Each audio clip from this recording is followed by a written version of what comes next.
Расипани автобуси се уште возат патници на меѓуградски линии во небезбедни услови, алармираат луѓето во дописи до нашата редакција.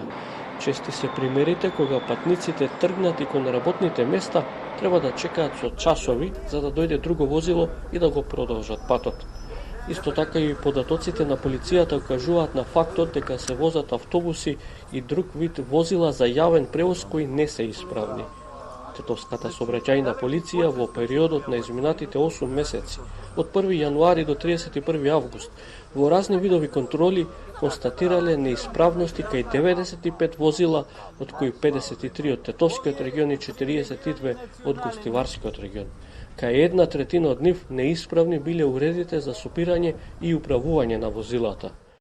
Кај автобуси, минибуси, такси комбиња и такси возила биле констатирани неисправности на уреди за кочење и за управување, и тоа кај 30 возила, кои веднаш биле исклучени од сообраќај, а при тоа биле понесени и 35 барања за поведување на прекршачна постапка за правните и одговорните лица. Ова се загрижувачки податоци, вели Тони Ласовски, професор по предмети за сообраќај во Тетово, особено ако се знае дека страшна трагедија се случи поради неисправен автобус пред неколку години кај Ластарци.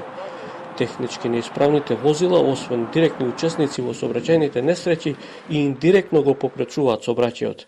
Пример ако останат неподвижни на автопат. Подсетува и дека неисправните возила ја загадуваат животната средина. Ваквите возила не треба да се користат, апелира професорот. Како мерки кои што би придонеле да се намалат ваквите негативни појави, пред се би спомнал позачестени контроли на сообраќајот на јавните патишта што се однесува до овие возила, потоа да има нулта толеранција према оние системи кои што се од битно значење за безбедноста во сообраќајот, како што се системот за сопирање, системот за управување,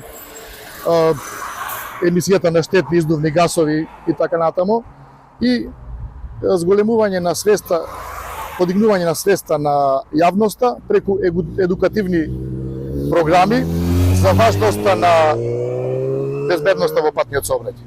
Технички неисправен автобус беше причина за најголемата автобуска несреќа на превозникот Турмотурс во 2019 година, при што загинаа 16 патници, а скоро 40 беа повредени. За оваа несреќа 6 луѓе се осудени на затворски казни.